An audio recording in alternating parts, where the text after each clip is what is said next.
So, at the end of the last episode, I confidently declared that we would be tackling video editing next. It turns out, and I want you to follow my complex logic here, you can't actually edit a video that doesn't have a voice or any pictures. This is the first major lesson from my dumb investment journey. The order of operations is apparently a thing. I was ready to wrestle with the timeline, only to find I had nothing to put on it. It was a very short, very depressing editing session. So, before we descend into the editing gauntlet, we need a voice. My own voice has been described as unfortunate. So that's out. After my last expensive learning experience, my budget for this new channel is approximately $0. This meant I needed to find a voiceover solution that was both high quality and, most importantly, free. The quest began to find an AI voice that could deliver my sarcastic scripts without sounding like it was simultaneously giving me driving directions to a funeral home. You have reached your final destination.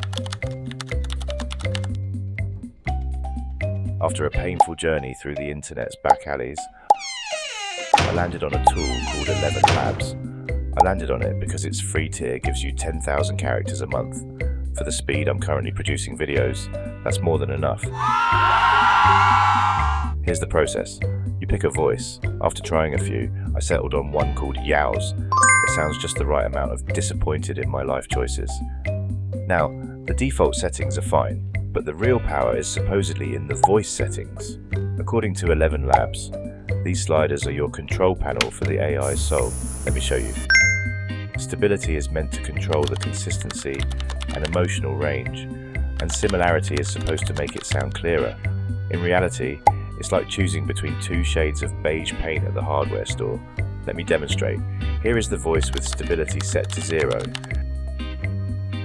This is the voice at 0% stability. And here it is, the supposedly monotonous version with stability cranked to 100. This is the voice at 100% stability. See?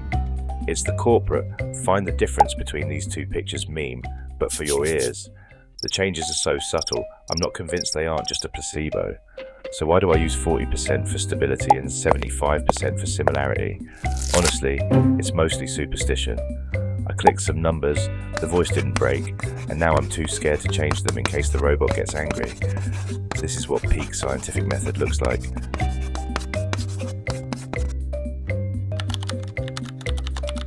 So what did this grand experiment in vocal outsourcing cost? Time spent, 5 hours listening to robots. Cost, $0, my favorite price. Sanity check. Slightly unnerving to realize a robot can deliver my lines better than I can. The verdict is in. For a starting creator who is also fundamentally cheap, the free plan is the best tool for the job. It's professional enough and it costs nothing. The plan is working. And now for this week's comments section challenge. What's the best free tool you found that significantly improved your creative workflow? Drop your budget-friendly secrets below. Subscribe if you want to continue watching this slow motion journey back to financial solvency. So, now we have a script and we have a voice. If I learned anything from my last mistake, it's that we are still missing a key ingredient before we can even think about editing. We need something to actually look at. So next episode, we're diving into the artistic deep end. We will try to create an entire video's worth of visuals where my artistic skill is best described as enthusiastic but deeply untalented. It's a quest to see if a person with the drawing ability of a confused toddler can actually make a watchable YouTube video. See you then.